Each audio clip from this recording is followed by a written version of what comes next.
Far to the north, the land rests under a pale, cold light.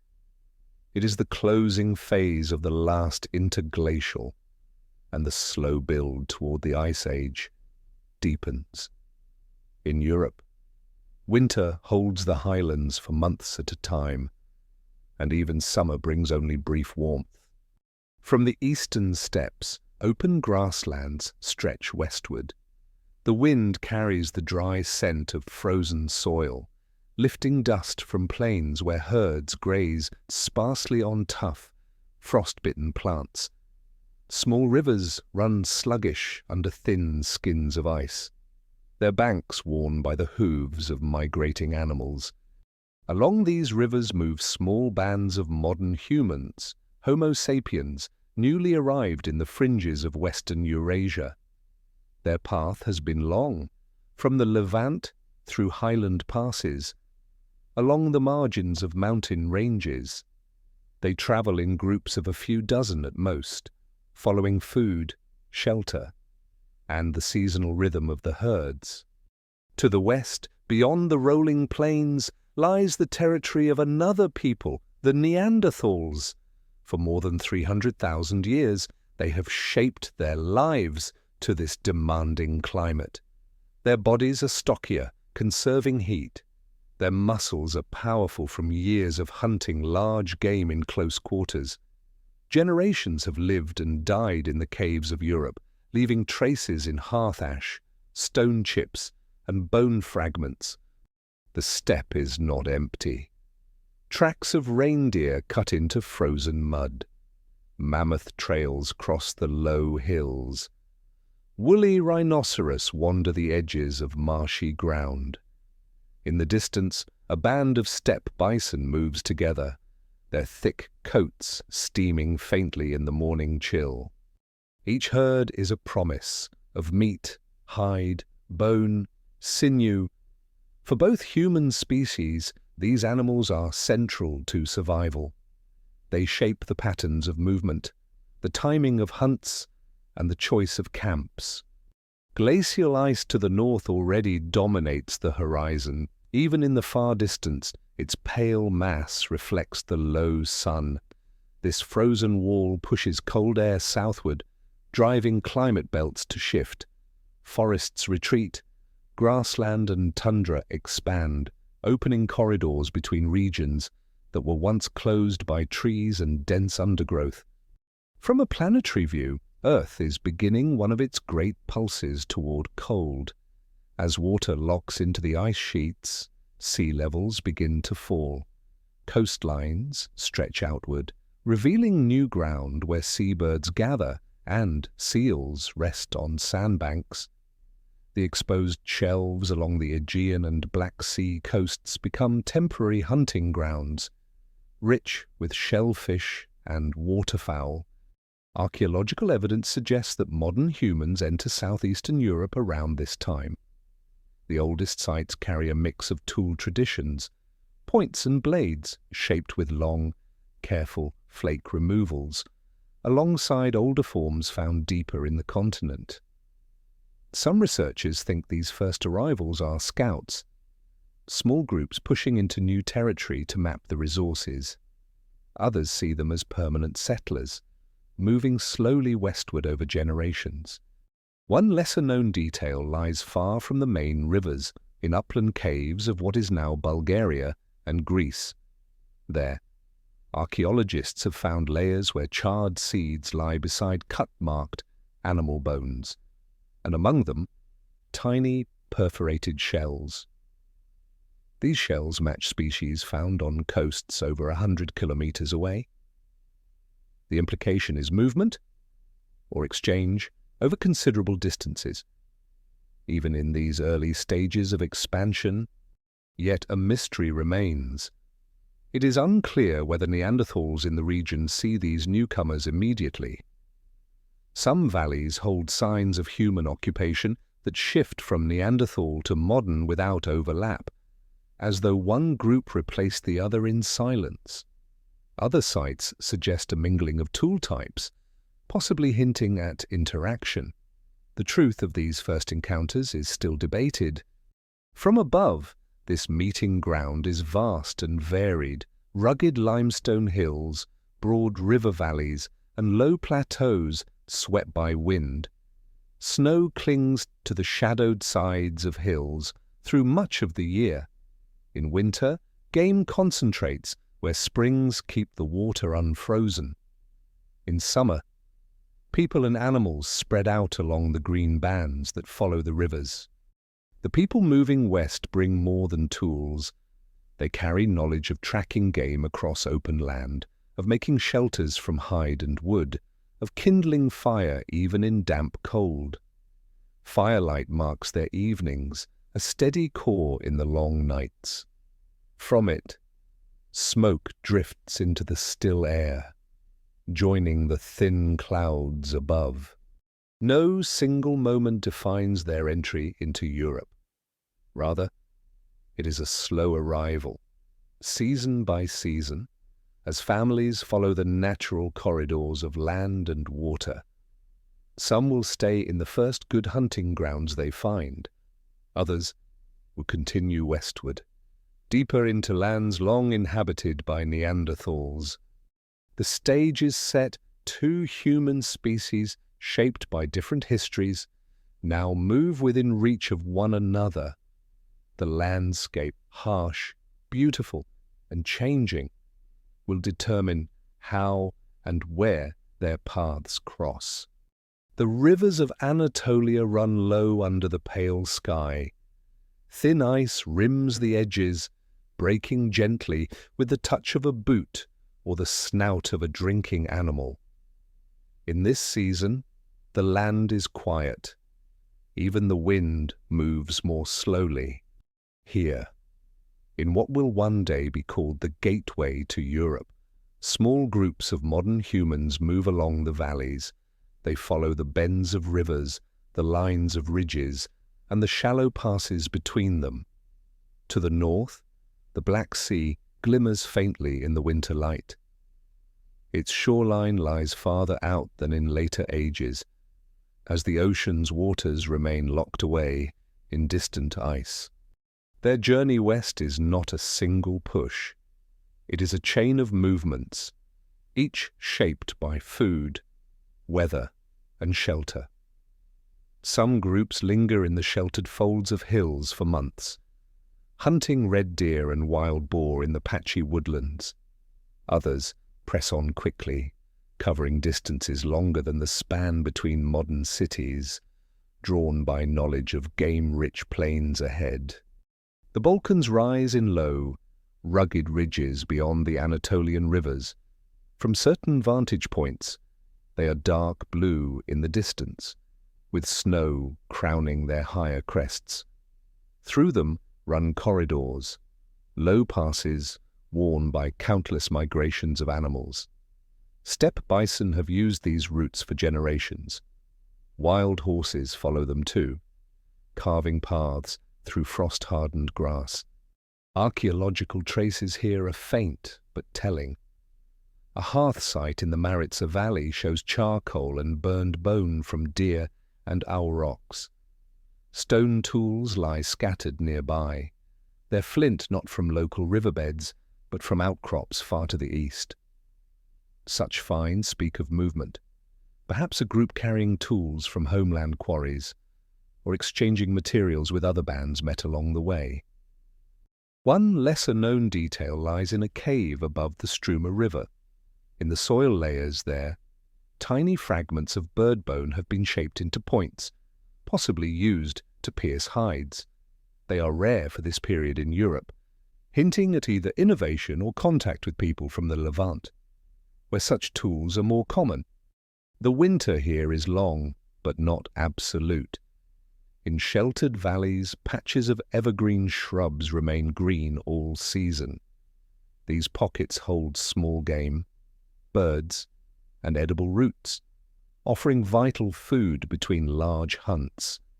For a migrating group, these stops are lifelines.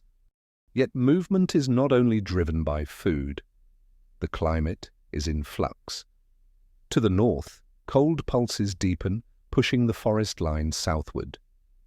Open grasslands expand across what is now Eastern Europe, making large animal hunting more predictable, and drawing human and Neanderthal ranges closer together. A mystery lingers in the archaeological record. Some tools found in the southern Balkans appear midway between known Neanderthal and modern human forms. They could be the result of imitation, adaptation, or even shared knowledge, but the evidence does not speak clearly. Were these items made by one group watching the other from a distance? Or do they mark a meeting, perhaps unremarkable at the time, but preserved in stone for tens of thousands of years? From a planetary scale, the Earth's tilt and orbit are slowly changing, and as they always have, these cycles alter the intensity of the seasons, shaping ice growth and retreat. Though imperceptible to the people moving here, they are part of the deep rhythm guiding where rivers run, where grasslands open, and where ice will one day return. In this corridor between continents, time is measured not in days, but in migrations. Each season's game trails write a shifting map across the land. Reindeer move in narrow, predictable lines across ridges, leaving paths that both human species can follow. Salmon surge upriver in brief, intense runs, drawing people to the water's edge. The modern humans who pass through these lands leave few signs behind: a scatter of tools, a thin layer of ash in a cave mouth, the bones of a bison, its ribs split for marrow. For every site preserved, many more are lost to erosion, floods, or the slow crumble of rock. Their shelters are simple, hide tents supported by wood or bone, placed where wind is broken and sunlight reaches in the coldest hours. Fires burn low to conserve fuel, fed by driftwood from rivers or branches cut from rare stands of birch. At night, the sky is clear, the stars sharp and steady. In that light, the paths ahead and behind are invisible, but known in memory. Step by step, these groups reach the western slopes of the Balkans. Beyond lies a new landscape, where valleys deepen and rivers cut through limestone cliffs. The air smells different here, more damp, with hints of leaf mold from forests still clinging to the sheltered ground. Somewhere to the west, unseen but near, Neanderthal groups inhabit similar valleys. They too move with the seasons, hunt the same game, and tend fires in the same kind of stone shelters. For now, the two peoples remain apart, each following their own knowledge of the land. But the distance is narrowing. Paths will soon overlap, and the first silent encounters will become possible.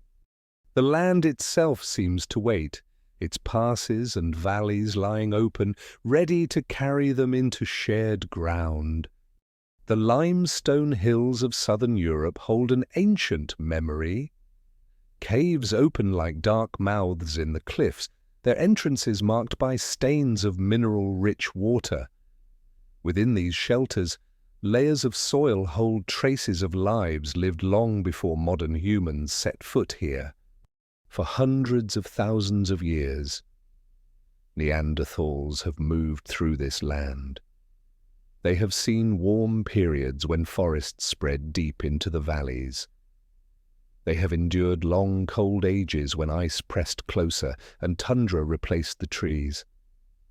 Their footprints, now hardened in cave floors or buried under sediment, tell a story of persistence. In these regions, what is now Spain, France, Italy, and the Balkans, their sites are numerous.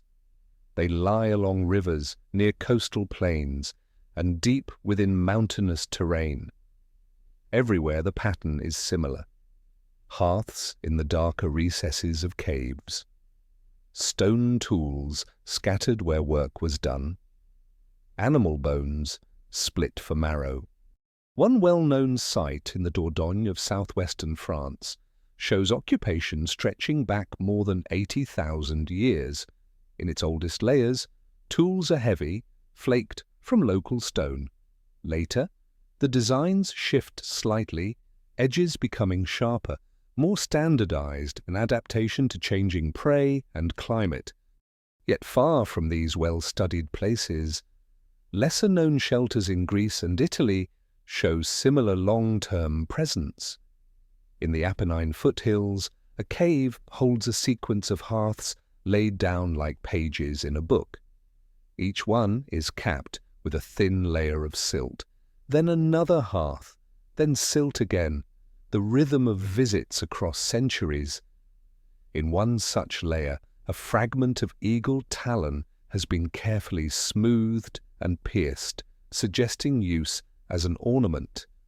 It is a rare sign of symbolic practice among Neanderthals, preserved only by chance. The climate during these earlier ages was not constant. Interglacial warmth would bring forests north, filling valleys with oak, hazel, and pine. Cold pulses would strip them bare, replacing them with grasslands rich in grazing animals. Neanderthals adapted to both, shifting diets and hunting strategies as the land changed around them. From a planetary perspective, Europe sits at the meeting point of warm winds from the south and cold from the north. Even slight shifts in ocean currents or ice cover could transform the environment within a few generations. These fluctuations created a landscape in motion, a dynamic backdrop for human survival. When modern humans first approach these territories, they are stepping into a land already mapped in memory by another species. The caves, water sources, and seasonal hunting grounds have been known and used for countless lifetimes. In this sense, the meeting of the two peoples is not only about biology or culture, it is also about territory, knowledge, and the patterns of life woven into the land itself. A mystery lingers in the archaeological record here.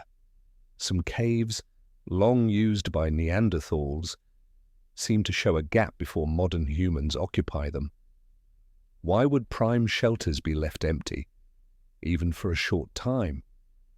The reasons could be many: changes in animal migrations, disease, or climate shifts making the site less favorable. But it is also possible that avoidance, whether deliberate or incidental, shaped the early stages of contact. Along the Mediterranean coasts, resources are richer and winters less severe. Here, shell middens mark the gathering of marine food. Fish bones, though rare in older layers, appear more often in later ones, perhaps reflecting changing tools or tastes. Even in these mild zones, both Neanderthal and modern human life depends on knowing where and when to move. Inland, rivers remain the lifelines. They provide water, mark routes, and support vegetation that attracts game. In glacial winters, when the land freezes far to the north, these river valleys become corridors of survival.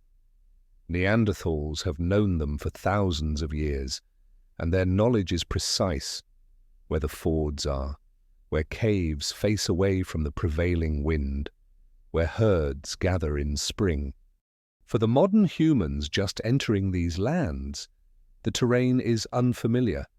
They learn as they go, reading animal tracks, testing water sources, and building a new mental map of Europe's varied ground. Each bend in a river, each sheltered hollow, becomes part of their memory. The two maps, one ancient, one newly drawn, are on a path to overlap. Where rivers meet, where game trails converge, the chance for sighting one another grows. The archaeological layers do not tell us the moment of the first glance across a valley or riverbank. They tell us only that both species lived here, sometimes close in time, sometimes side by side in the same broad region. What happened in those early moments remains unknown. It could have been cautious observation from a distance, or it could have been an unnoticed crossing of paths. But in the stillness of these valleys, under the slow turn of Ice Age skies, the ground holds both sets of footprints. The meeting, in whatever form it took, was already part of the land's long story. In the muted light of late winter, the valleys lie quiet. Thin fog clings to the riverbanks, softening the outlines of bare trees. Somewhere downstream, ice cracks faintly, carried by the current toward the open sea. Here, in the lowlands of Central and Southern Europe, two human species now inhabit overlapping ranges. Modern humans, newly arrived from the southeast, move along the same corridors that Neanderthals have used for generations. Their paths cross the same fords, the same ridgelines, the same game trails worn deep into the earth. No one leaves a record of a first meeting. Archaeology offers only fragments, a layer of tools with mixed characteristics, or a site where unusual materials appear suddenly. Yet in these landscapes, the possibility of sighting one another is constant. From a rise above a valley floor, a moving figure could be seen half a day's walk away. The smoke of a distant hearth could drift above the tree line. In still air, the faint echo of hammering stone might carry farther than expected. Neanderthals live in smaller groups than many modern human bands. Their population density is lower. They are deeply familiar with their home territories, knowing each shelter and resource by season. Modern humans travel with broader seasonal routes, sometimes covering longer distances between camps.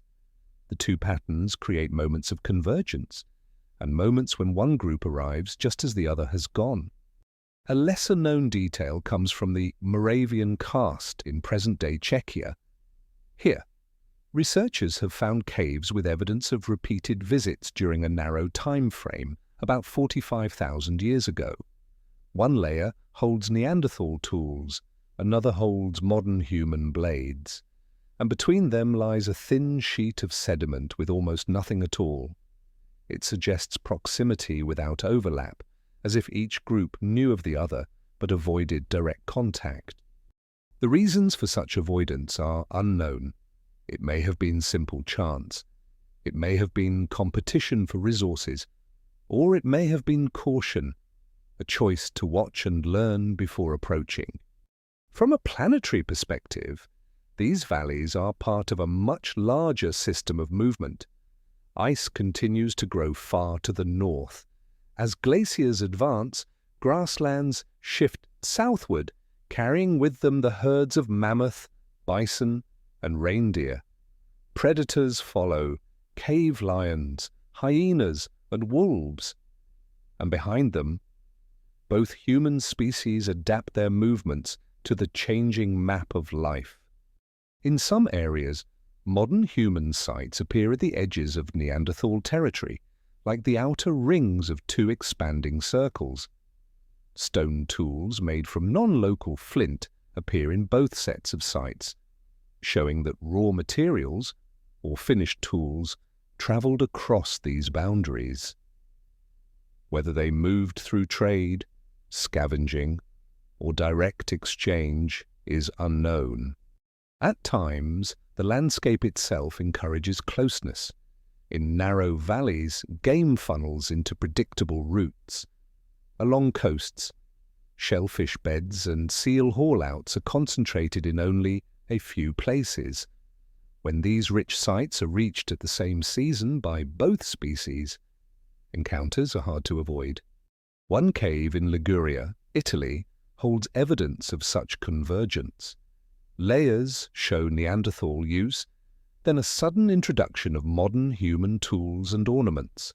Among them, pierced shell beads lie beside hearth ash. The shells come from beaches several days' travel away, implying either movement through Neanderthal lands or the passing of goods between groups. A mystery remains in the genetic record. Interbreeding between Neanderthals and modern humans clearly occurred in Eurasia, but the specific moments and locations are unclear. Some models suggest it happened soon after modern humans entered Europe. Others point to multiple small events scattered over thousands of years. In either case, contact was more than fleeting observation. At least sometimes it was close and personal. Even so, daily life for both species remains shaped by the land. In winter, fires burn in deep shelters, their warmth and light reflecting on stone walls. In summer, camps shift into the open, closer to grazing herds and rivers, thick with fish. Tools are made, hides are scraped, food is prepared. The rhythms of life continuing regardless of who else walks the neighboring valleys. The Ice Age sky turns slowly overhead. Stars mark the passage of night, and the pale arc of the Milky Way spans the cold darkness. For both peoples, these lights have been constant for as long as memory runs. What is new is the presence of another kind of human beneath them, moving in the same world, shaped by the same challenges. Somewhere in this season, or perhaps in a narrow pass or at the edge of a hunting ground, one group sees the distant movement of another. It may be only a glimpse, a figure outlined against the pale grass, then gone. But it is enough to change the awareness of the land. Now, the valleys hold not just the signs of animals, but of others like themselves. The plains open wide before the mountains. Here, the wind moves freely, carrying the dry scent of frozen soil and the faint musk of distant herds. Steppe bison graze in loose formations, their massive heads sweeping low to pull up coarse grass. Reindeer drift across the land in long, narrow lines, their hooves leaving dark marks in the frost.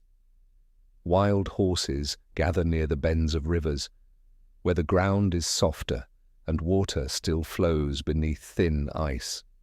These grazing herds are the lifeblood of both modern humans and Neanderthals.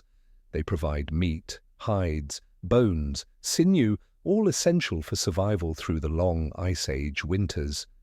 The open grassland concentrates the animals, making hunts possible, but also bringing hunters into closer proximity with each other. In this shared space, the rhythms of life are shaped by the animals. Both species follow their migrations, setting up seasonal camps at points where the herds must pass. River crossings, narrow valleys, or ridges with only one way down.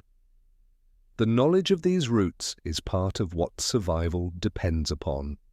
Archaeological sites in central France and northern Spain reveal a pattern: hearths and butchery areas located at the very edges of these migration paths. Cut marks on bison bones show where meat was stripped quickly, sometimes before freezing, sometimes after. Nearby, stone tools lie scattered, some of distinctly Neanderthal form, others clearly of modern human make. At a few sites, they are found together, layered in ways that leave the sequence unclear. One lesser-known detail comes from the banks of the Weser River.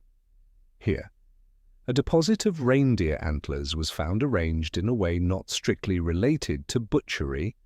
Some had been scraped clean, others cut into sections, and a few show traces of ochre. The purpose is uncertain, perhaps a cache for later use, or part of an unknown ritual. The layer also contained both Levallois flakes, typical of Neanderthals, and long, narrow blades like those made by modern humans. Hunting in these plains is not always direct pursuit. Ambush is favored, waiting near a narrowing of the trail or at the base of a slope where animals slow their pace. Neanderthal spears are often heavier, designed for close-range thrusting, while modern human weapons include lighter projectiles suited for throwing. These differences might not always decide the success of a hunt, but they shape the strategies used in the open country. From a planetary scale, the grasslands themselves are temporary, and they exist because of the Ice Age climate, cold, dry, with glaciers locking up vast amounts of water. As ice expands, forests retreat, and grasses adapted to short-growing seasons dominate. The wind that sweeps these plains carries not only dust, but also pollen, drifting hundreds of kilometers, a silent record of the vegetation that sustains the herds. A mystery in the archaeological record is whether these plains served as neutral ground or contested space. Some researchers suggest that rich hunting zones may have been shared, with groups visiting at different times. Others believe that competition would have been inevitable, leading to avoidance or displacement. The evidence is mixed. Sites sometimes show clear replacement, sometimes alternation, and occasionally the puzzling overlap of tools and hearths. Daily life in these hunting grounds is mobile. Camps are light, hides stretched over wooden frames, fires kept small to conserve fuel. Water is taken from the river or melted from ice. Food is preserved by freezing in shaded pits or dried in the weak sun when the weather allows. The herds themselves are constant in the landscape, even when not visible.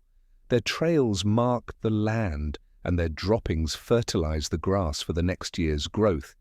Predators follow them too, wolves, cave hyenas, and lions that move silently through the low scrub.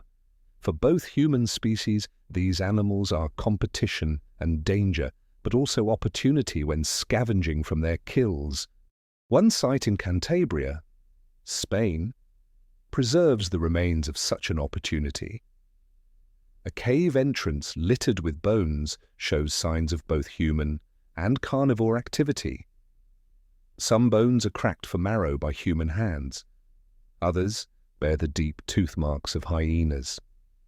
It is unclear which came first, whether humans claimed the leftovers of a predator's kill, or whether predators took over a human hunting site after it was abandoned. Even without direct encounters, the presence of the other species is felt.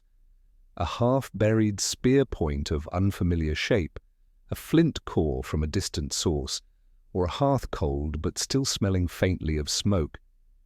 These are signs that someone else moves in the same territory. Under the wide Ice Age sky, the two peoples hunt in parallel. They breathe the same sharp air, follow the same herds, and depend on the same rivers. Yet for now, they remain mostly apart, connected only by the shared ground and the unspoken knowledge that they are not alone. The plains will not stay this way forever. Climate will shift again, and with it, the balance of life here.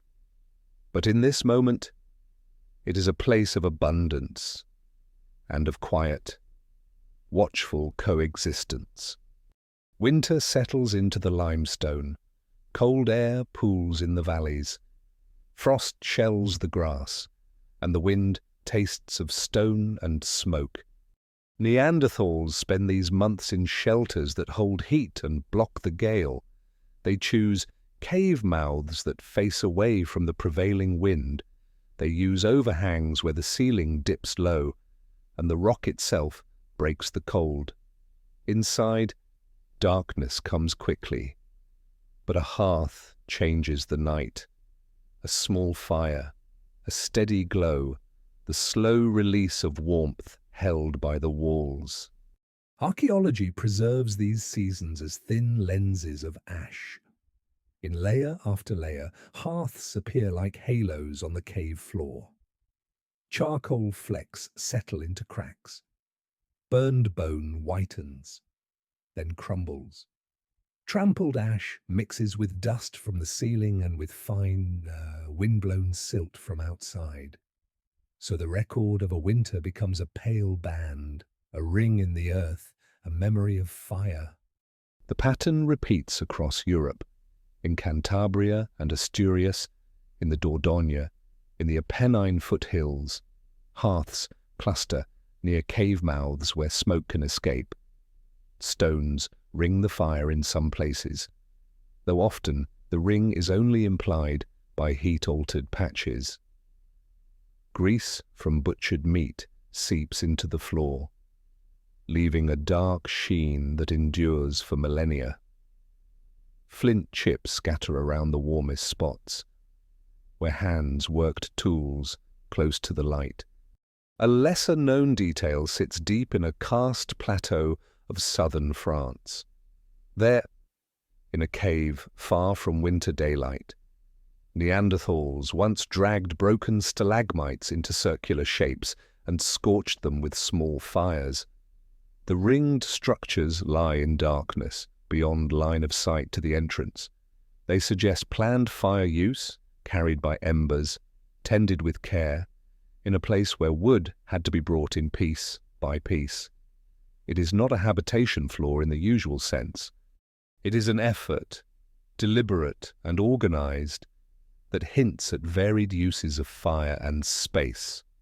Closer to the light, winter life follows a measured rhythm. Meat dries near the warm edges of the hearth. Marrow is extracted from long bones with precise blows, leaving characteristic fracture patterns. Scrapers, reworked again and again. Thin at the edges where hides are cleaned for bedding and clothing. Wooden spears, hardened by fire, lean against the wall. The cave smells of smoke, fat, and wet stone. Neanderthal fire technology is practical and skilled. Birch bark distills into tar under controlled heat, producing an adhesive for hafting points to shafts. Traces of this tar appear as black smears on stone tools.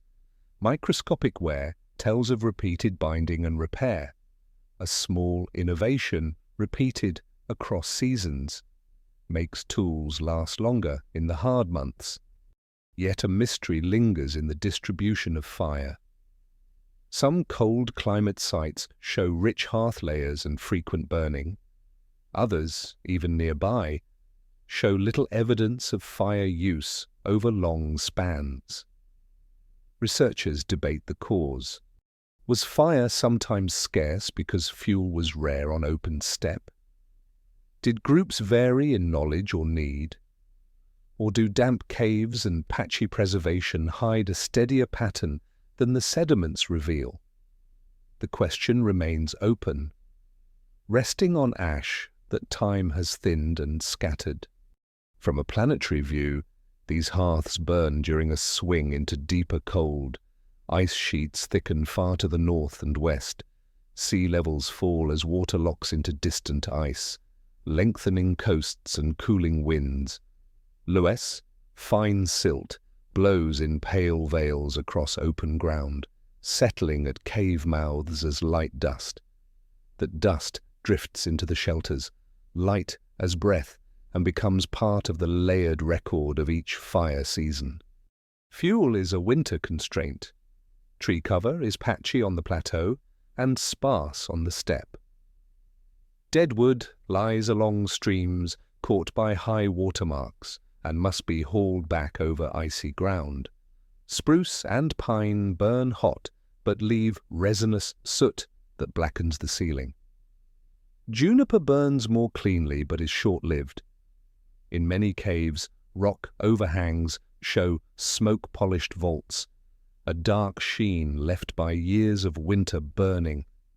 group size stays moderate in the cold months. Smaller parties lose less heat and need less fuel. They cluster their sleeping places nearest the warmest wall, where stone radiates back the day's fire. Bedding of dry grass and hide softens the floor. Impressions of such mats are rare, but at a few sites, thin, compacted layers with plant phytoliths mark repeated winter bedding. The cave mouth frames the world. Beyond the firelight, snow shifts with the wind.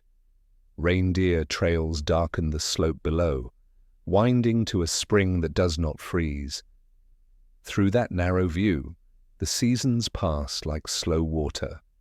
At night, the fire is banked low, covered with ash to hold coals until morning. In the grey at dawn, a single breath and a dry twig bring the red back to life. Stoneworking continues by the hearth, where warmth keeps fingertips nimble. Cores sit within reach, heavy with promise. Struck flakes fall with crisp sounds that echo off the walls. Patterns of waste show repeated choices. Platforms prepared, angles kept shallow, edges retouched for scraping. These choices form a local style, a signature of practice learned and taught within the group. One lesser-known winter practice appears as soft. Dark streaks on cave walls, manganese-rich minerals carried in from nearby outcrops. They break into powder easily. Some researchers note that powdered manganese mixed with tinder may lower the ignition temperature of wood, making fire starting in damp cold a little easier. The idea remains debated, but the blocks and grind marks stay, an echo of experimentation at the edge of necessity. Hunting in deep winter shifts toward close, predictable places.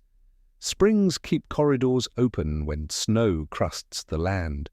Game concentrates there, leaving trampled rings in the ice. Ambush happens at short range, where a heavy thrusting spear can do its work. Butchery often takes place at the shelter, not in the wind, leaving cut-marked bones in dense, winter-specific heaps.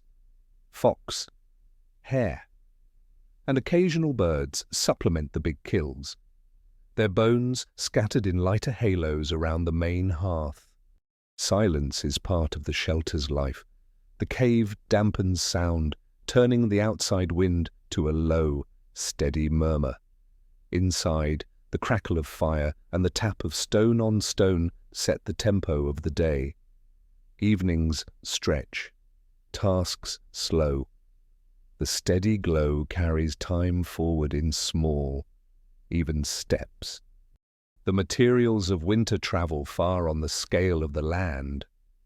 Flint from distant chalk beds turns up in caves more than 100 kilometers away. River pebbles, heated and used as simple boiling stones, are carried from the valley floor to high limestone rooms and back again. A fragment of shell, pierced and smoothed, lies in a hearth lens far from any coast, a reminder that even in hard seasons, objects move on human paths that outlast the snow. Not every shelter is a cave. Rock ledges and deep overhangs also hold hearths, their fronts walled with stacked stone and hide to block the wind. These places leave thinner records, often stripped by weather when the season turns. But where the rock is kind, a shallow recess can carry a line of winter ash through centuries, a quiet tally of return. Questions remain about how the smoke was managed, how often fires were moved, how long a hearth stayed in use before the floor was cleaned and started anew. Some cave ceilings carry soot-spanning meters, suggesting many seasons under the same dark vault. Others show scattered blackening, as if hearths wandered with the draught. The choices are practical, local, and lost to time, except for the traces that ash and soot agree to keep. Above the stone, The great climate engine turns. Ice presses outward, storm tracks shift. The Atlantic's breath grows colder, drier. Across continents, winter fires answer with small points of heat, each one carving a livable circle in a vast cold. In those circles, Neanderthals make tools, mend spears, share food, and wait for the season to lift. When the wind eases and light returns, camps thin out, ashes scattered, useful stones are gathered. Only the faintest depression in the floor remains, a pale ring that will slowly harden. Spring water runs stronger below. Reindeer trails lengthen. The shelter cools and rests, holding the memory of smoke until another winter comes. Far away, modern human groups also keep winter fires in stone places. Their ash lies in separate caves, on separate ridges, under separate skies. Soon, the ranges of the two peoples will overlap more deeply. But for now, the season closes in quiet, and the warmth of the hearth marks the center of a small, enduring world. In the clear air after winter, work begins with stone and wood. Edges are renewed, points are hafted, old tools are thinned and given new life. Across Europe, Neanderthals shape their Mousterian toolkits with practiced control. They strike prepared cores to release broad flakes, a method known today as the Levallois technique. The flakes become scrapers, points, and denticulates, each suited to a task. Edges show wear from hide work, woodworking, and butchery. Close hunting still guides design. Heavy wooden spears, hardened in fire, pair with robust points that endure impact at short range. Modern human groups arrive carrying different habits of stone. Long blades break from narrow cores. Bladelets, small, sharp, regular, appear in quantity. Composite tools become common, with tiny inserts set along a wooden or bone shaft. Bone and antler are worked with care, producing smooth points that resist splitting. In many places, these are split-based, designed to clamp a shaft with lashings of sinew and bark fiber. Archaeology preserves the results. In early Upper Paleolithic layers, long blade cores lie beside heaps of thin debitage, evidence of systematic production. Nearby, antler billets bear impact scars from controlled percussion. In Middle Paleolithic layers below, prepared cores and thick flakes dominate, their platforms carefully faceted. Between the two, transition levels sometimes hold both worlds in the same shallow lens of soil. A lesser-known detail rests in small lumps of ancient glue. On some Neanderthal tools, a black sheen of birch tar remains, once used to bond stone to wood. Occasionally, the tar carries a faint imprint of twisted fiber, a mark of binding. Elsewhere, residues of pine resin mixed with beeswax and mineral powder indicate compound adhesives that grip in cold, damp air. These traces show planning, gathering bark, heating it without flame, collecting resin, preparing fibers, all before the hunt begins. Yet a mystery runs through the comparison.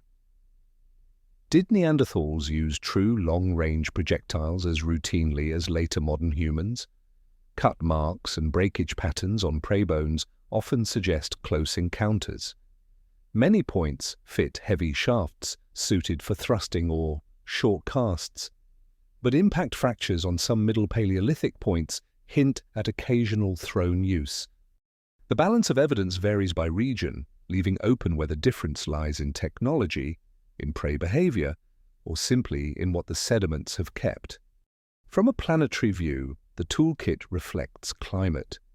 Wood is scarce on open steppe, abundant in river galleries and southern slopes. Antler is seasonal, arriving after spring sheds. Good flint outcrops cluster along chalk belts, while volcanic glass is rare in most of Europe. As ice grows and sea levels fall, new sources appear on exposed coasts, and old sources drown when warmth returns. Raw material maps expand and contract with the breathing of the Ice Age. On the ground, choices are precise. A Neanderthal napper prepares a tortoise-shaped core, strikes at the correct angle, and frees a broad flake with a convex surface ready for retouch. A modern human napper sets up a prismatic core, keeps the ridges straight, and walks the platform around to produce long, slender blades. Both systems demand training, patience, and keen eyes for stone, grain. Both answer the same needs: cutting hide, piercing flesh, carving wood, scraping fat from bones. Some finds blur borders. In a few sites at the edge of the transition, personal ornaments and bone tools appear with stone forms long classified as Neanderthal. Tiny pierced teeth, shells with ochre stains, and smooth awls lie among prepared cores.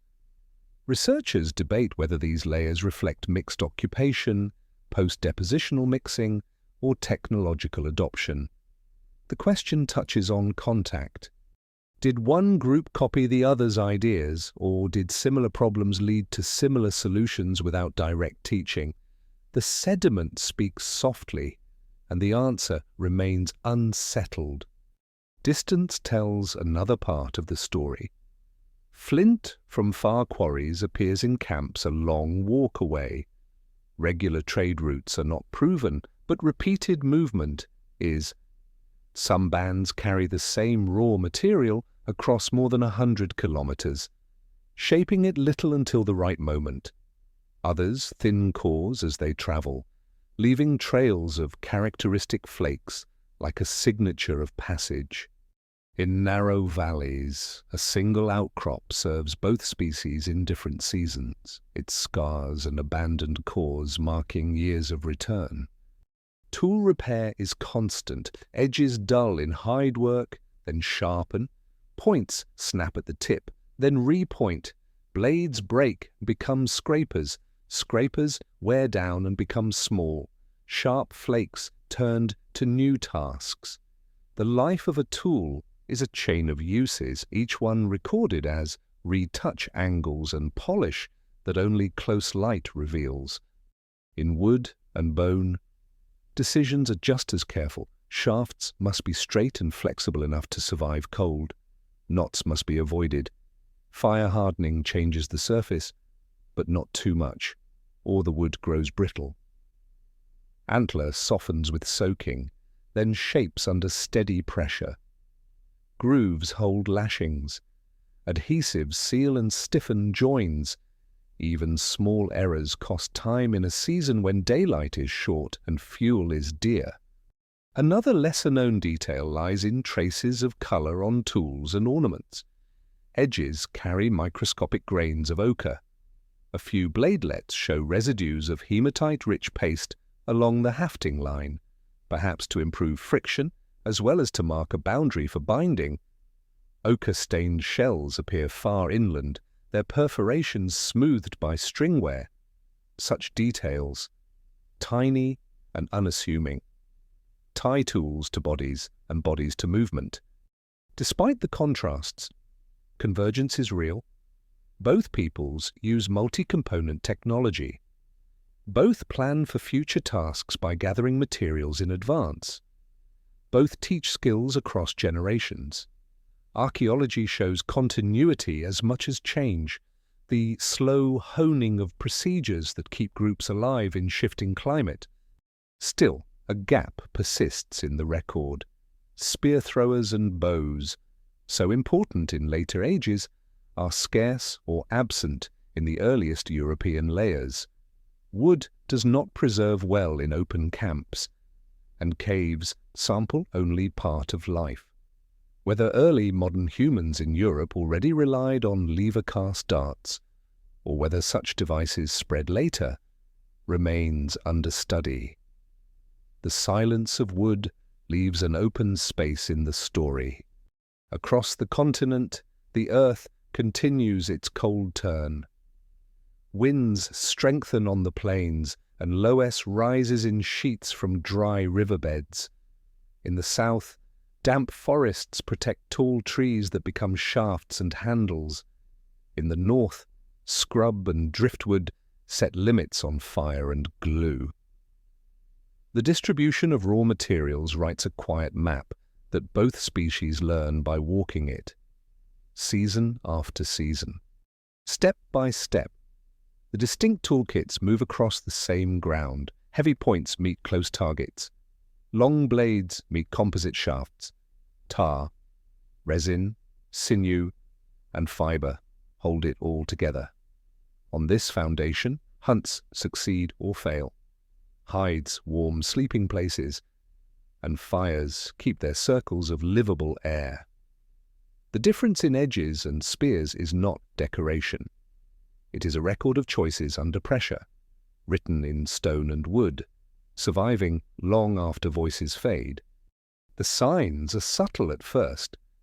A shell bead here, a flake of stone from a distant source there. Small things, carried far from their origin, turning up in layers where they do not belong by local pattern alone. Across parts of Europe, these quiet traces hint at moments of contact, not necessarily meetings in the open or the joining of camps, perhaps just a passing of hands, directly or through many intermediaries, where an object moved from one group to another. Shells are among the clearest signals. Some come from coasts over 100 kilometers away, perforated and smoothed by wear. They appear in inland sites where neither species could collect them without deliberate travel. A few still bear ochre stains, as though they once hung against skin painted in red earth. Stone tells a similar story. At certain sites, flint from sources in Neanderthal ranges turns up in modern human camps, and vice versa. The shapes of the tools sometimes match the maker's own tradition, sometimes not, suggesting that raw materials might be exchanged more often than finished tools. One lesser-known example comes from a cave in the Rhone Valley. Here, archaeologists found a small cache of long, narrow blades of flint that geochemical testing traced to a source over 250 kilometers away, in what was Neanderthal-occupied territory at the time. They were unused, carefully stored in a shallow pit, as though saved for later work. The nature of these transfers is uncertain. It could come from direct meeting and exchange. They could result from scavenging abandoned camps, or they might move through a chain of contacts, passed between groups over weeks or months. The sediments preserve the object, but not the path it took. Ochre appears in both cultures, sometimes in large quantities. It is ground into powder, sometimes heated to deepen its color. Its uses are varied, in hide preparation, in adhesive recipes, and perhaps in marking bodies or objects. When ochre of a distinctive mineral type appears far from its source, it joins the list of materials that have traveled human paths. From a planetary perspective, these exchanges happen during a time of environmental flux. Cold pulses continue, reshaping migration routes for game. River levels shift with seasonal ice melt. Some valleys that once held isolated camps now serve as thoroughfares for many species, including humans.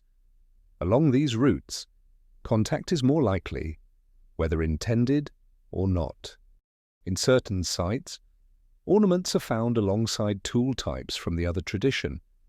At the Grotte du Rennes in central France, small bone points and decorated objects appear in layers otherwise dominated by Neanderthal technology. This association remains debated. Some see it as evidence of Neanderthal adoption of symbolic behaviors through contact. Others suggest that the layers have mixed over time, or that modern humans made these items in a brief occupation between Neanderthal visits. The mystery deepens when genetics enters the picture. Modern human genomes today carry small percentages of Neanderthal DNA, showing that interbreeding occurred. But the archaeological record of such interactions is sparse and indirect. There are no unequivocal hybrid skeletons from the earliest periods of contact in Europe. The gap between genetic signal and physical evidence leaves much room for interpretation. The landscapes themselves could foster or limit contact. Wide plains, where resources are spread thin, may see less overlap. Rich river confluences, where herds gather and fish run, could bring groups into close proximity.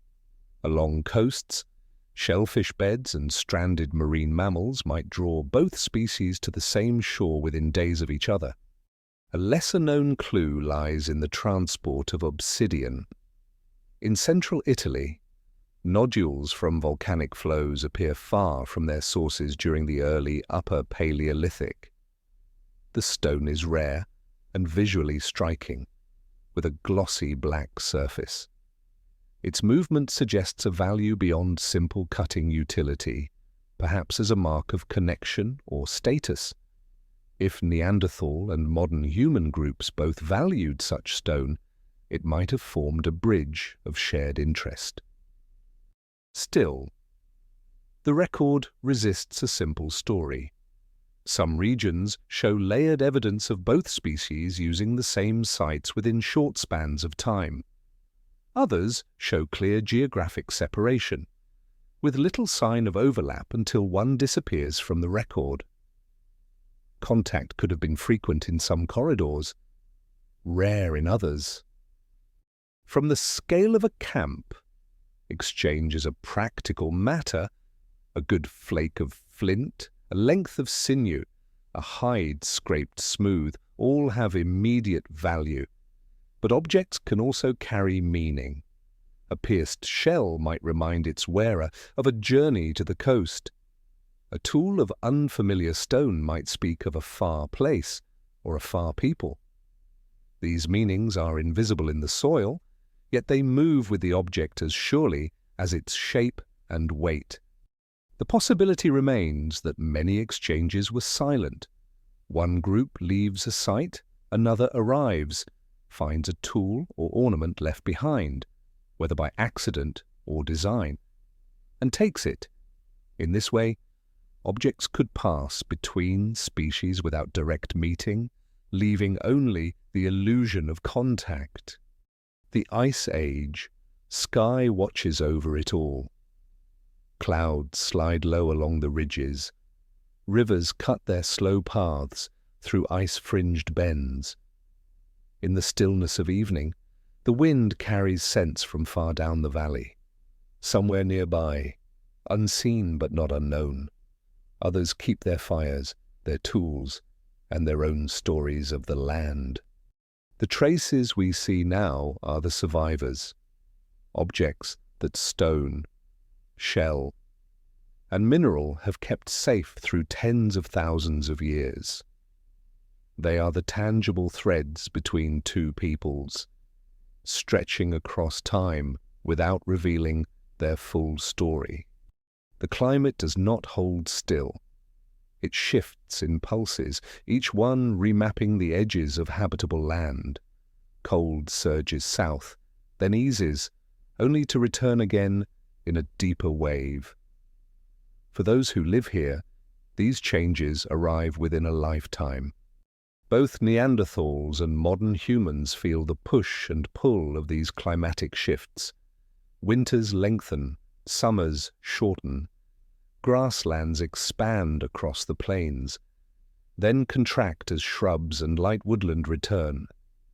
Herd animals adjust their ranges, sometimes moving hundreds of kilometers from their old paths. The Dansgaard-Oeschger cycles, rapid warming followed by gradual cooling, punctuate this part of the Ice Age. Within a few decades, temperatures can rise as much as a full interglacial season, then sink again over centuries. To the people here, the sky's mood changes, the snow line creeps, the rivers swell or shrink, and the familiar patterns of animal movement alter. From a planetary view, these shifts are tied to the great ice masses in the north. When they grow, their weight lowers sea levels and changes wind paths. When they melt, the oceans rise and currents change again. The land between the Black Sea and the North Sea feels each breath of this cycle. One lesser-known signal of these changes is found in cave sediments. Pollen grains, preserved in still pockets, show abrupt switches from grass-dominated assemblages to those of shrubs or conifers.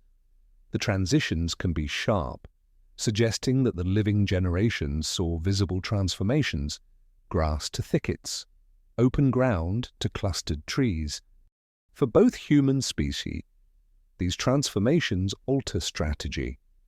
A valley rich in game one decade may be poor the next. A pass that offers easy travel may fill with snow too deep to cross.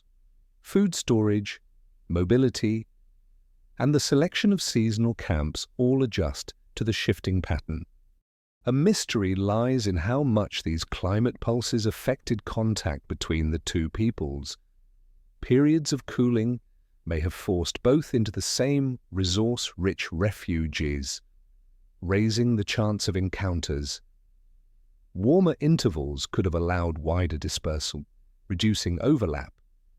The archaeological record shows fluctuations in the density of sites, but whether these are climate-driven or the product of other pressures remains uncertain. On the open steppe, winter wind cuts without obstruction. Snow drifts into hollows, leaving ridges swept bare. In these conditions, game trails concentrate along river corridors and sheltered leeward slopes. Both Neanderthals and modern humans track the herds here, their footprints sometimes overlaying one another in frozen mud. In the highlands, shelters may be abandoned for a season or two when snow depth becomes impassable. The following year, meltwater can open them again. Some caves show this rhythm, alternating layers of intense use and complete absence, separated by thin sheets of sterile silt. From the southern coasts to the central plateaus, climate creates corridors and barriers in turn. When sea levels drop, coastal plains widen, and exposed shelves become temporary hunting grounds. When the sea rises, these plains vanish underwater, and people shift inland. Each change rearranges the geography of movement. A lesser-known case comes from the now submerged plains off the coast of Tuscany. Sediment cores reveal ancient soil horizons rich in herb pollen and dung fungus spores, evidence of large grazing herds. Such ground would have been prime hunting territory for both species when exposed. Today it lies beneath meters of seawater, its record preserved only in microscopic layers.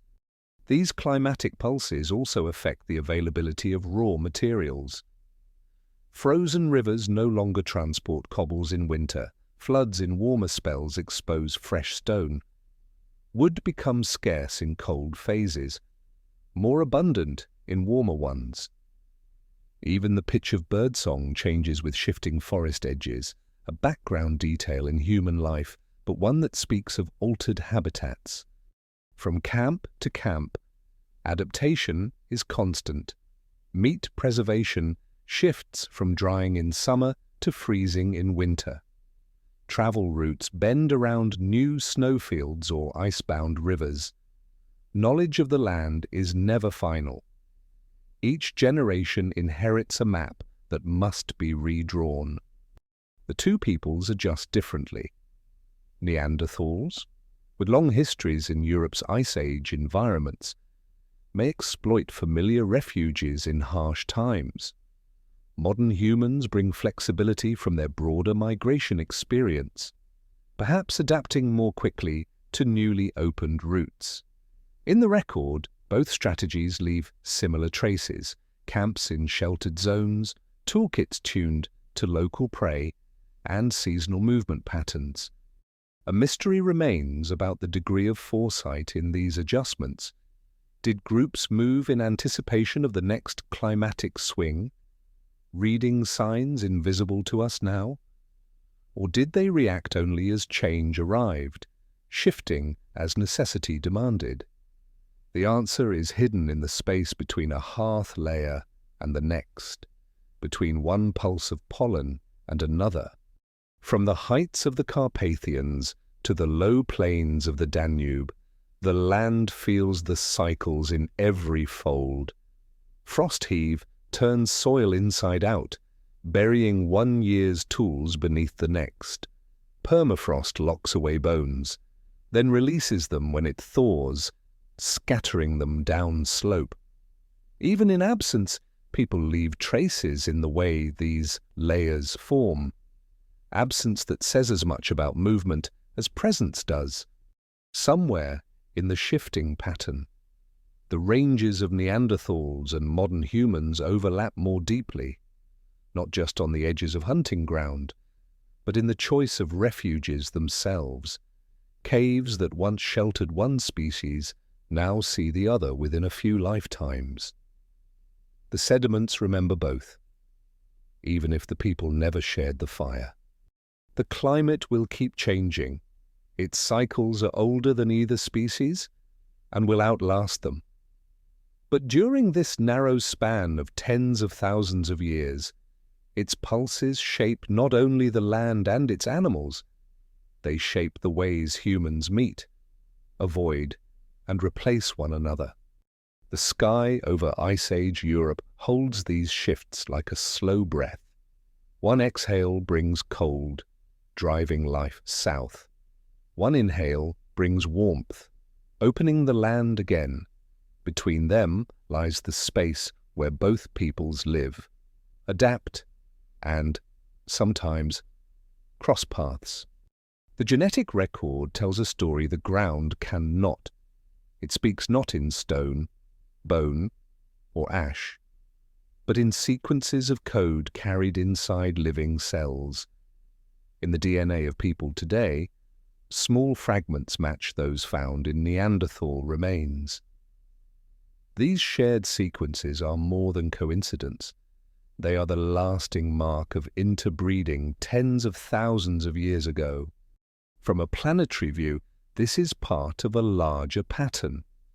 Modern humans leaving Africa met and mixed with other archaic humans across Eurasia, Denisovans in the east, Neanderthals in the west and center.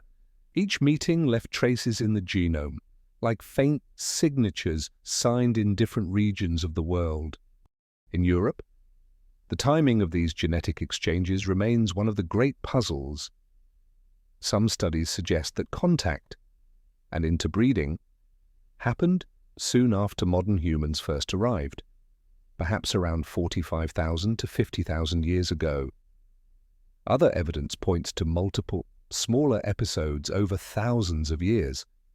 The genetic fragments are uneven in length and distribution, hinting at more than one meeting in more than one place.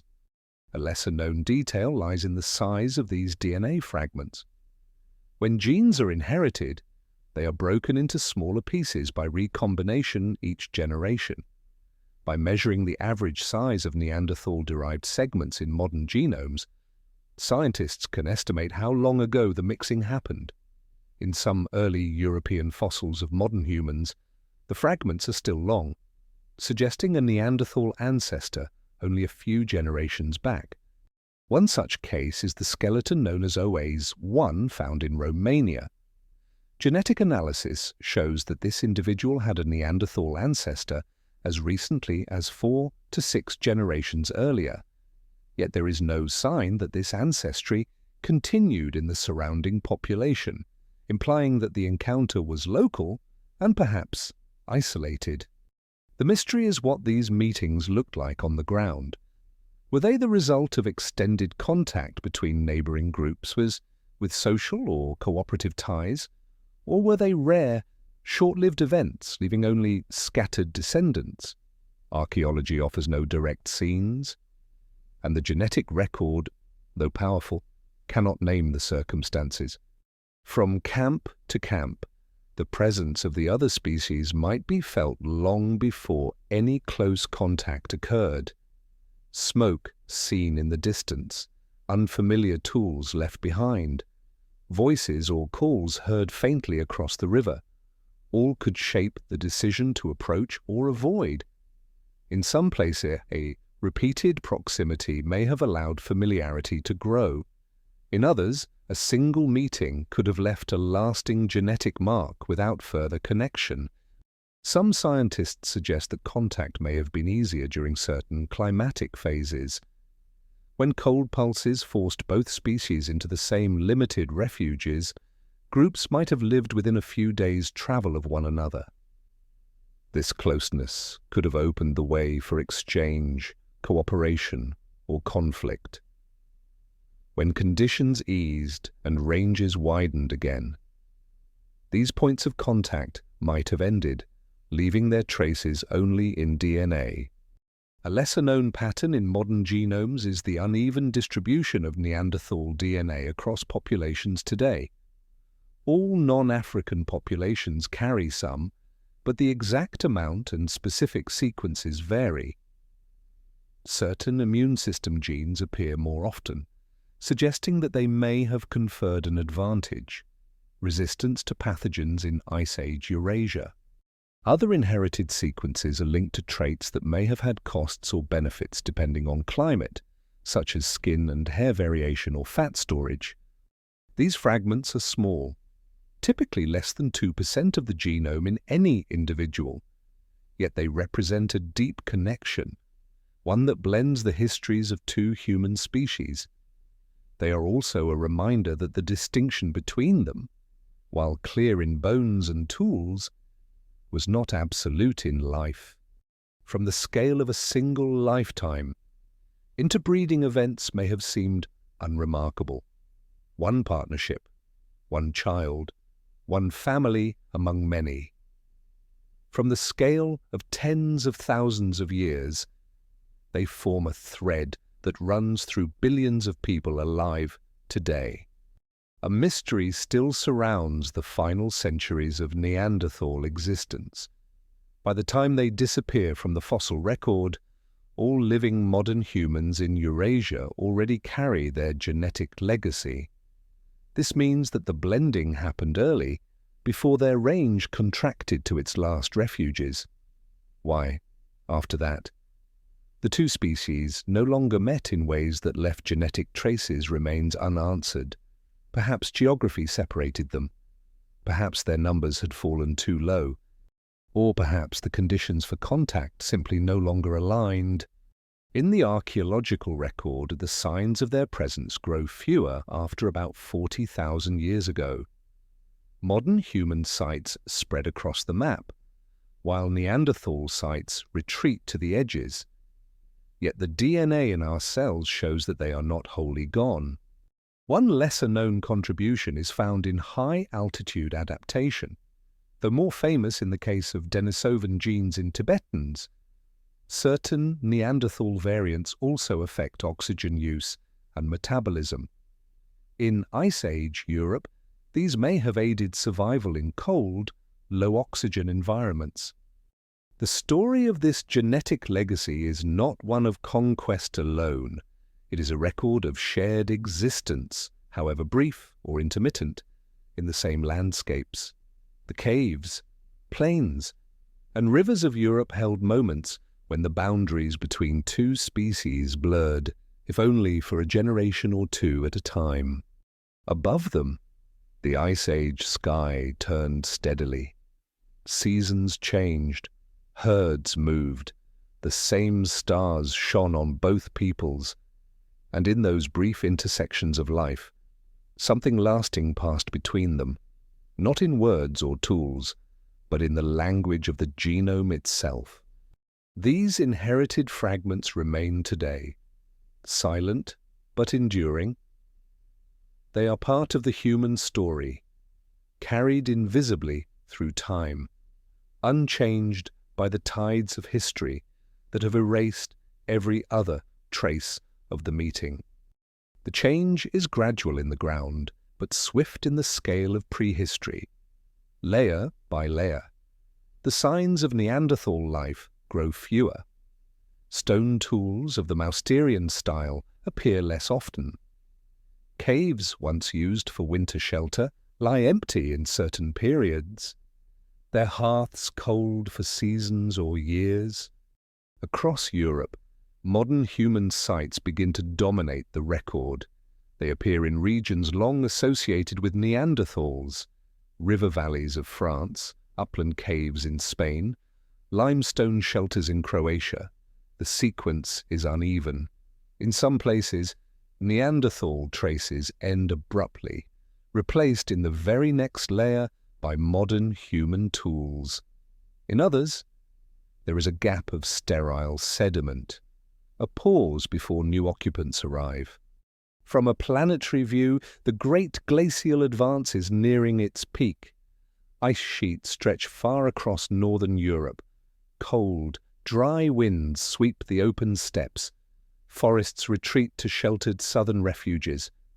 The Iberian Peninsula, parts of Italy, the Balkans, and the coastal Levant. These zones become the last strongholds for many plants, animals, and humans alike. A lesser-known detail lies in the limestone caves of southern Spain. Here, late Neanderthal layers date to around 40,000 years ago, possibly even later in some disputed cases. In Gorham's Cave on the Rock of Gibraltar, hearth ash, stone tools, and butchered animal bones suggest survival in a narrow strip of coastal habitat, where the sea offered shellfish and the hills provided game. It is one of the few places where Neanderthals may have persisted after they had vanished elsewhere. The mystery of their disappearance remains unresolved. Several causes are proposed: climate change, loss of prey, competition with modern humans, or the combined weight of all three. Some models suggest that even without direct conflict, small Neanderthal populations may have struggled to maintain numbers in shifting environments. Reduced genetic diversity could have made them more vulnerable to disease or environmental stress. Archaeological evidence for direct competition is thin. Few sites show clear signs of violence between the two peoples. Instead, the replacement seems to happen in patterns of territory use. As modern humans expand, Neanderthal sites contract. This may reflect differing survival strategies, with modern humans maintaining larger social networks that allowed greater flexibility and resource sharing across distances. In northern and central Europe, Neanderthal disappearance appears to coincide with rapid climatic deterioration. The spread of cold steppe landscapes, while familiar to them in earlier times, may have been harder to exploit with reduced numbers and shrinking territories. Modern humans, arriving with wider mobility patterns, may have been able to track game across broader ranges. A lesser-known find in the Crimean Peninsula offers another clue. At the site of Buran Kaya, researchers found modern human remains dated to around 37,000 years ago, in a region that had been Neanderthal territory for millennia. The lithic tools in these layers show no direct blend of Mousterian and Upper Paleolithic techniques, suggesting that the handover was not a slow merging of traditions, but a replacement of one with another. From camp to camp, the difference in presence is stark. In late Neanderthal levels, hearths are few, sometimes widely spaced across years of accumulation. In early modern human levels, hearths are more frequent, sometimes clustered together, suggesting denser occupation or repeated visits in short succession. The last Neanderthal refuges, Gibraltar, pockets of the Iberian interior, possibly small enclaves in the Balkans, fade from the record in the space of a few thousand years. In evolutionary terms, this is a brief moment. The species that had thrived in Europe for over 300 millennia is gone. From a planetary scale, nothing marks the event. Ice continues to grow. Seas continue to fall. Herds graze. Predators hunt. Rivers cut their steady paths. The disappearance is visible only in the absence of certain hearths, certain tool forms, certain bones with the proportions and features of a Neanderthal. Yet they do not vanish entirely. Their genetic legacy, already woven into modern human populations, remains. Their tools and shelters, taken over or imitated, shape the survival of the people who follow. Even their absence may have influenced the paths and settlements of the newcomers. A mystery persists in the pace of change. In some regions, such as parts of the Levant, Neanderthals and modern humans seem to have alternated presence more than once over tens of thousands of years. Why Europe saw only one replacement in this final period is not certain. Perhaps the combination of climate pressure and demographic imbalance made the shift irreversible.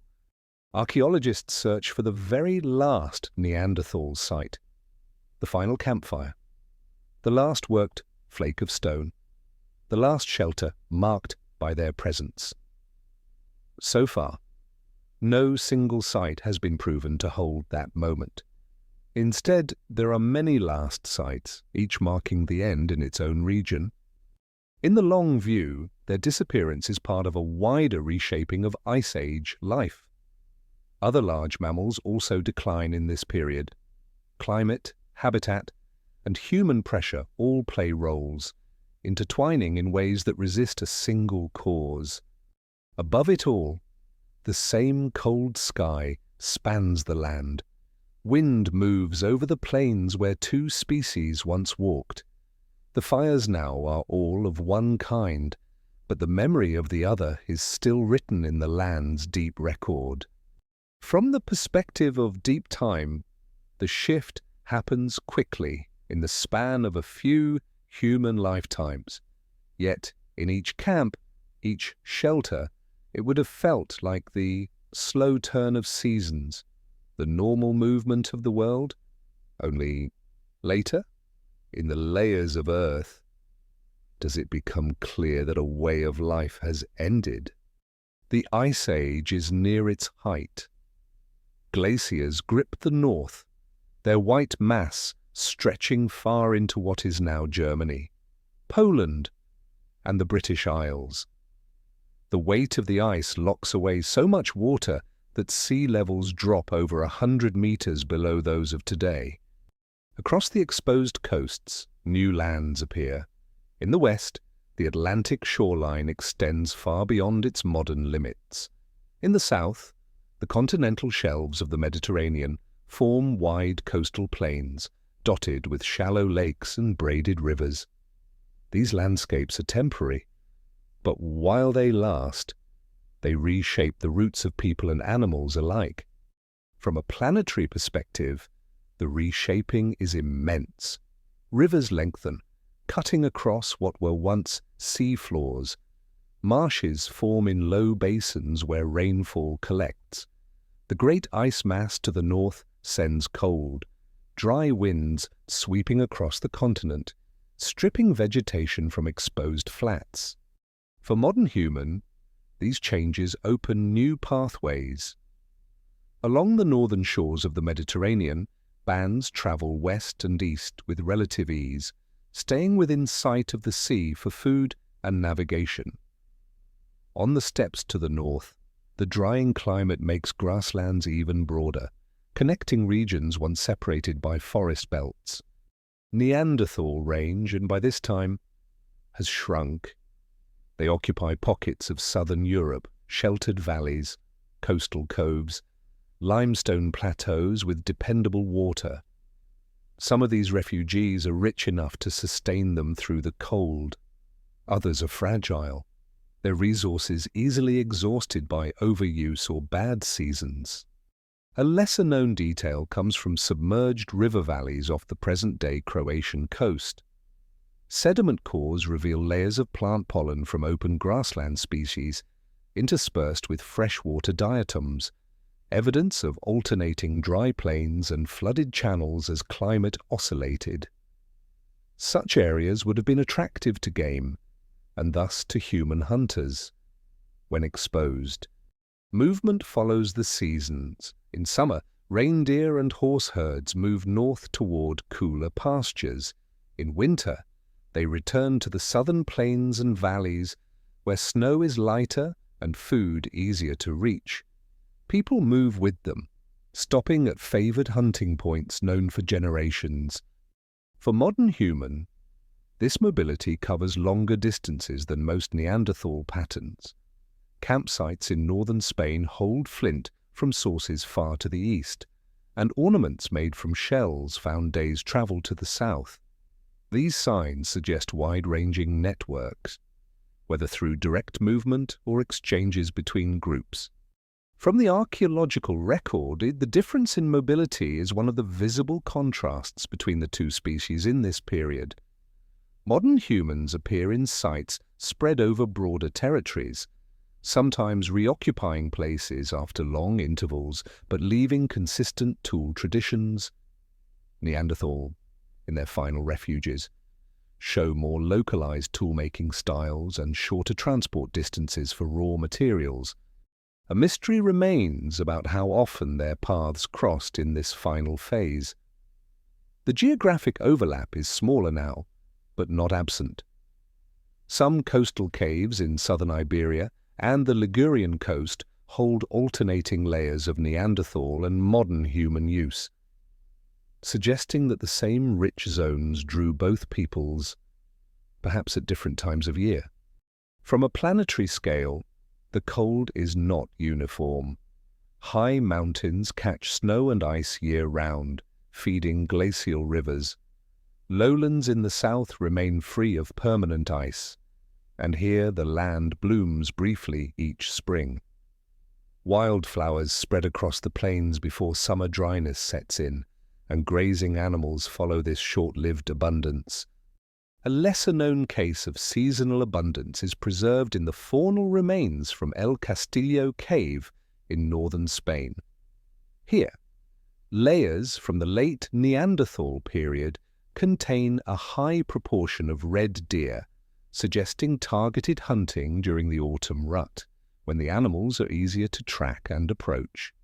The same cave, in later modern human levels, shows a broader mix of prey, including smaller game and birds, possibly reflecting a shift toward more flexible hunting strategies. Coastal plains are another kind of seasonal wealth. When sea levels drop, tidal flats and estuaries provide fish, shellfish, and migratory birds. Some modern human sites show repeated use of these zones, with shell middens marking their return. Neanderthal sites with similar coastal resources are fewer, perhaps reflecting a lesser emphasis on marine foods, though preservation bias may also play a role. The Ice Age climate favors caution in movement. Storms sweep in quickly over the exposed plains.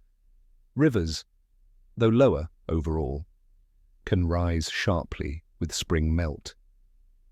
Travel between refugees means planning for fuel, food, and shelter in places where none may be close at hand.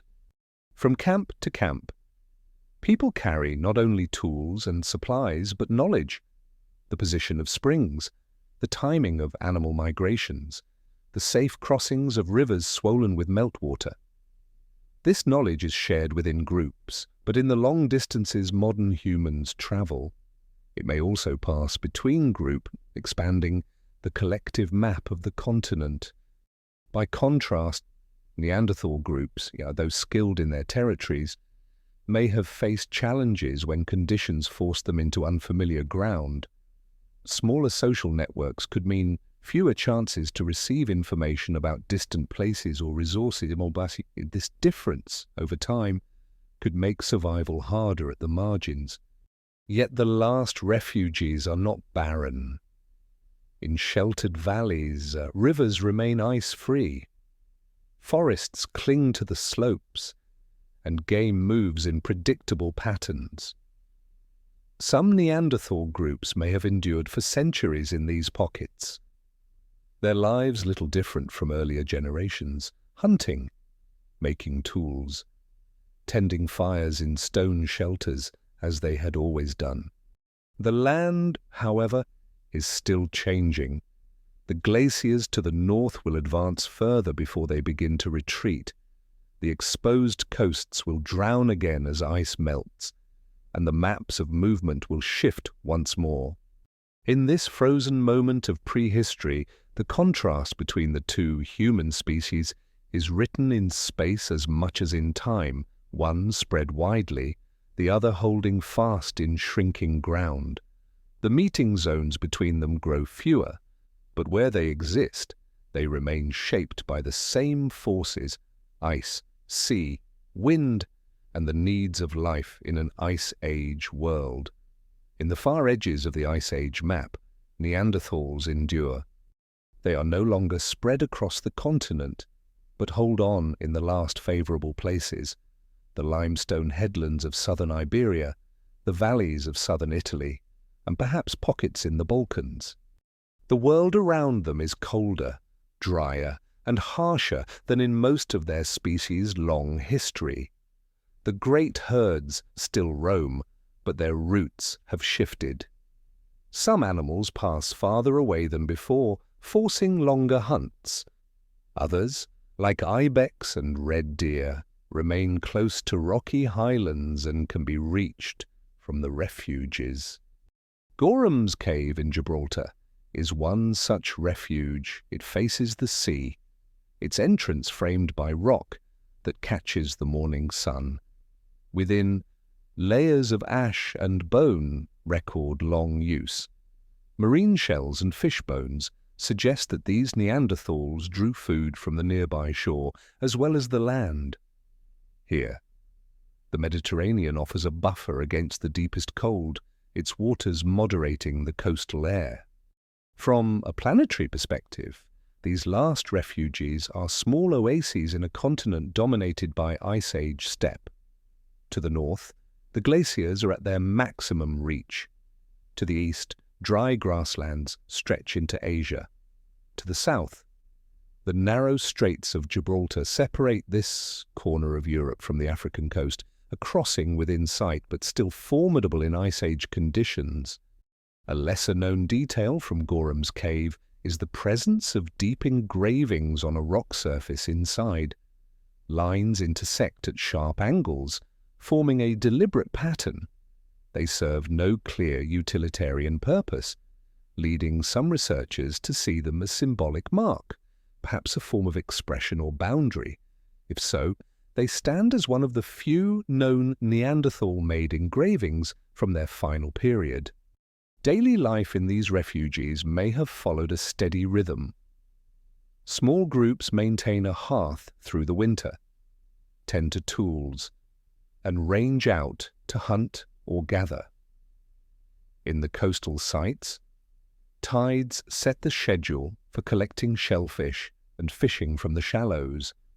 Bird migrations add seasonal variety, with waterfowl and seabirds taken during their stopovers. A mystery surrounds whether modern humans ever reached these last Neanderthal strongholds before they were abandoned. Some argue that their isolation delayed contact, allowing Neanderthals to persist longer. Others note that nearby areas show modern human sites within the same time frame, suggesting that any separation may have been more cultural than geographic. From the archaeological layers, the difference between early and late Neanderthal life is subtle. Tools remain in the Mousterian tradition, though some late sites include elements seen in early modern human industries. Whether these reflect independent innovation, imitation, or direct exchange is still debated. In Italy's Grotta Guattari, remains suggest that Neanderthals survived well into the period when modern humans were already established elsewhere in Europe. The faunal record there shows a focus on large herbivores, supplemented by smaller animals, a diet consistent with earlier Neanderthal patterns, but maintained under changing climate pressures. From a planetary scale, this persistence is remarkable. Small, scattered populations remain viable for generations despite the pull of extinction. They adapt to shrinking territories and altered prey without abandoning the skills that have sustained them for hundreds of thousands of years.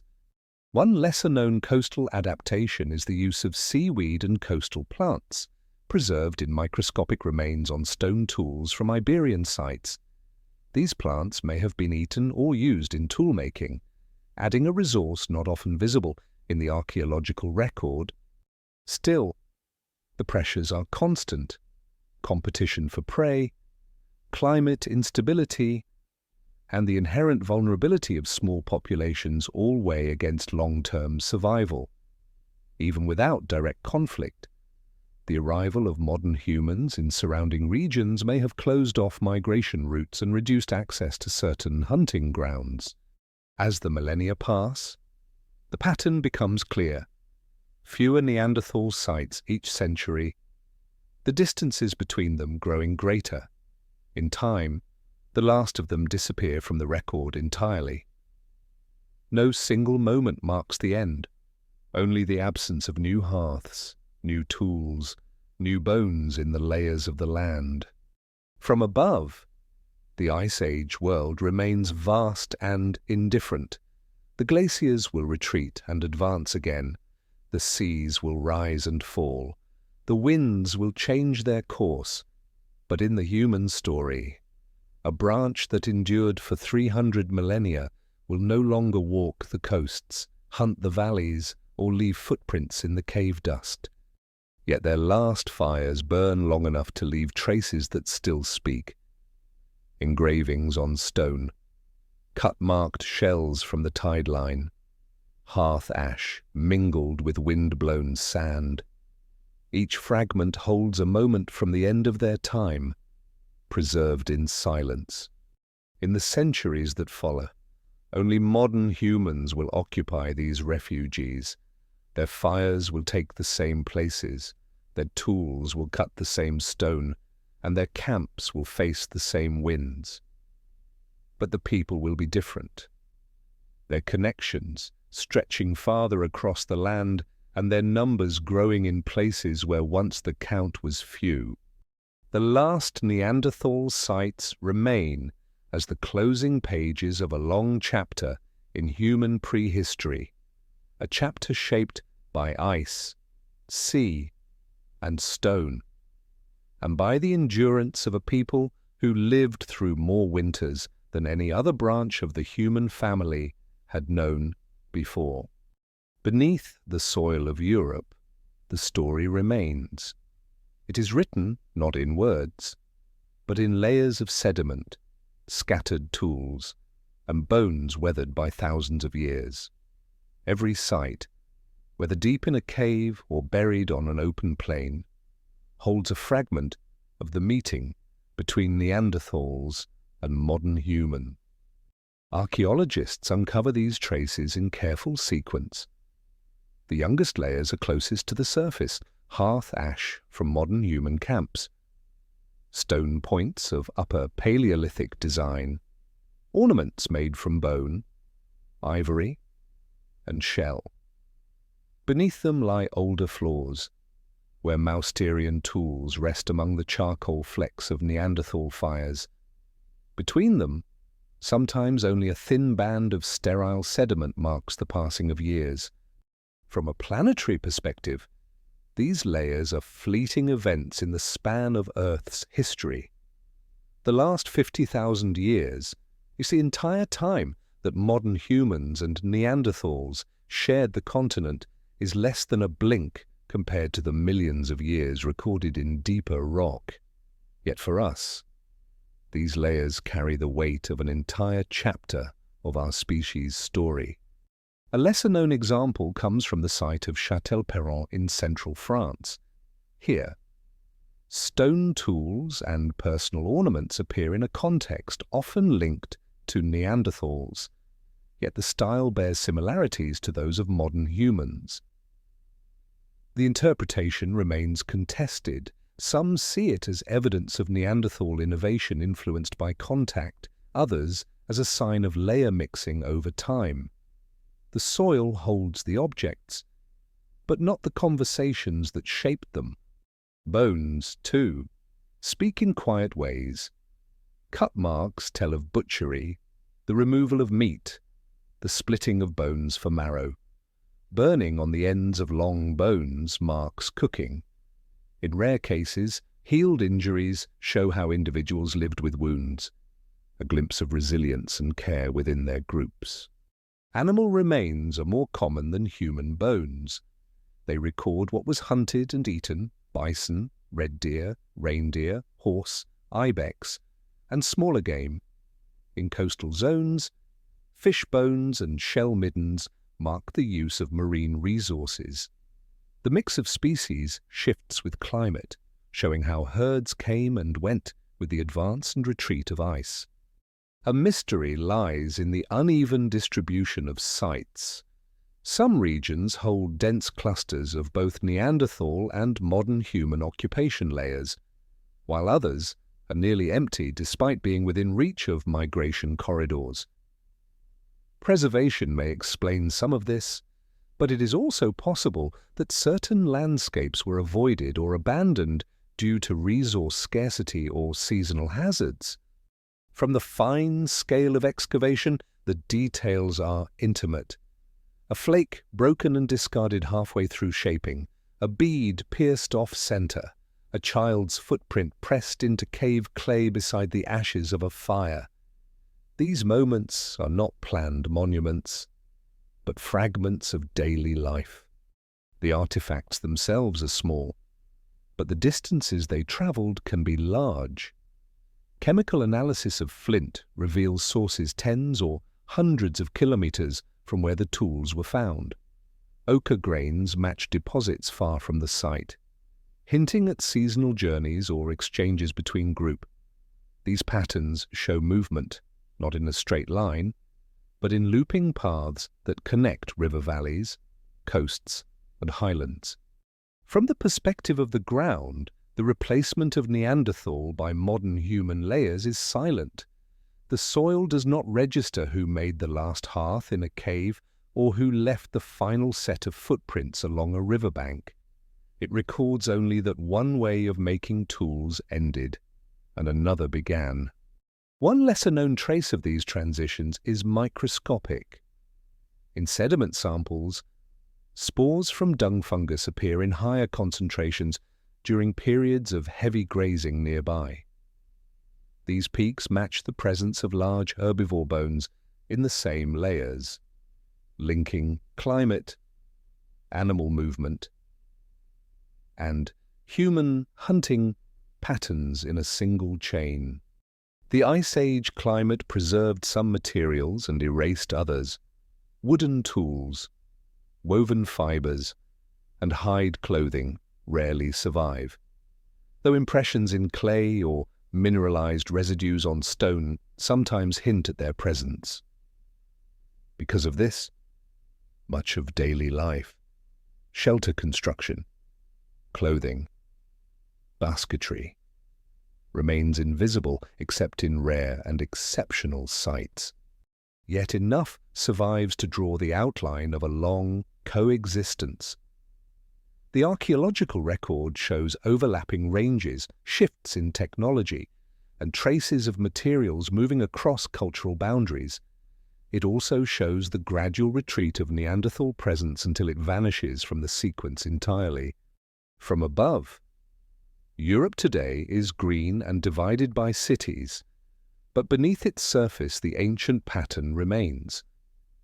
Each excavation adds another point to the map of that shared world, a scatter of dots that, when connected, form the web of movement, meeting, and change. For the people who left these traces, there was no sense that they were closing an era. They followed herds, repaired tools, kept fires, and moved when the season turned. The soil beneath them was already holding the record, though no one could see it. The meeting of Neanderthals and modern humans is not preserved as a single event in the ground. It is a mosaic of sites, each showing a moment where paths crossed or came close. Some are rich with tools and ornaments, others hold only a single flake of stone. Together, they are the record of two human species who shared the same continent for a brief span of deep time. Today, the meeting still lives in us, not in memory, for no words from that age survive, but in the quiet code of our DNA. Across the world, billions of people carry small fragments inherited from Neanderthals, a genetic echo of Ice Age encounters. These fragments vary from person to person. Some affect the immune system, shaping the way bodies respond to pathogens. Others influence hair or skin structure, traits that may once have been useful in cold climates. Many are neutral, silent passengers carried through tens of thousands of years without effect. From a planetary perspective, these fragments are rare survivals. Most of the genetic legacy of any ancient population is lost over time. That some remains at all speaks to repeated contact, however sparse, between the two species. A lesser-known example is found in a variant of a gene that affects how the body processes fats. It appears to be of Neanderthal origin and may have helped store energy during long, cold winters with irregular food supply. In Ice Age Europe, such a trait could mean survival. Yet genetics is only part of the legacy. The land still holds their presence. Stone tools lie in river gravel beds, their edges dulled by frost and water. Engraved lines remain on cave walls, cut by hands that have been gone for tens of millennia. Hearth ash rests in shallow lenses beneath the soil, undisturbed except by the careful work of excavation. The mystery that lingers is not whether Neanderthals and modern humans met, that is certain. It is how those meetings felt to the people living them. Did they see each other as rivals, as neighbors, as strangers, or as something else entirely? The evidence cannot say.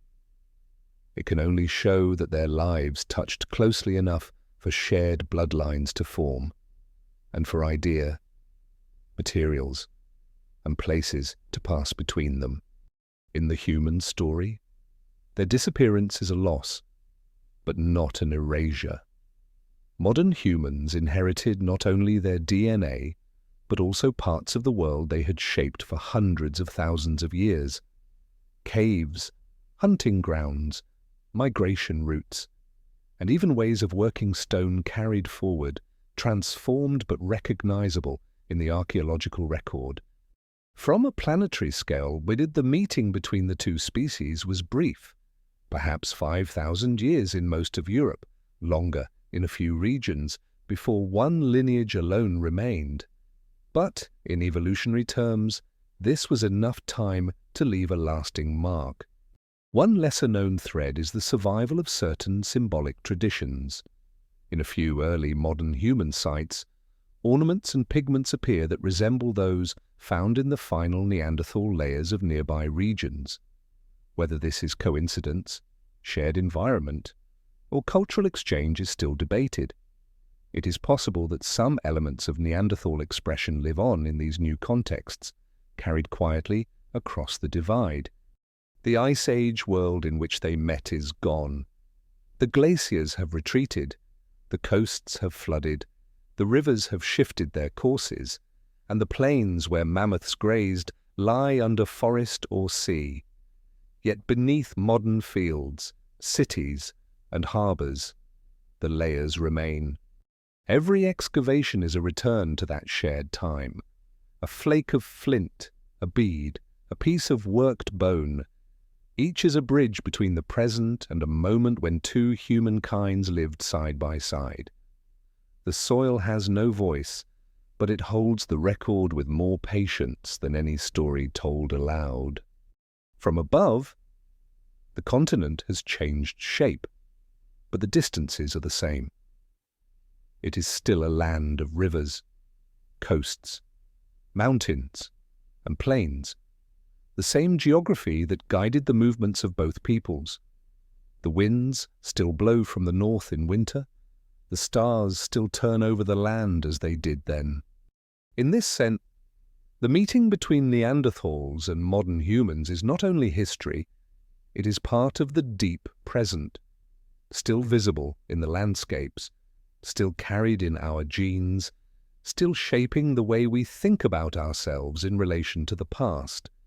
The last fires of the Neanderthals went out tens of thousands of years ago, but the warmth of those fires, the survival they sustained, the lives they held together through long winters, has not vanished entirely. It continues in the fact that we are here, shaped in part by what they gave, directly or indirectly, to those who came after. The Ice Age night is silent now, but in the stillness, it is possible to imagine the glow of two hearths in the same valley, one tended by Neanderthals, one by modern humans, each unaware of the long arc of history that will remember their brief time together.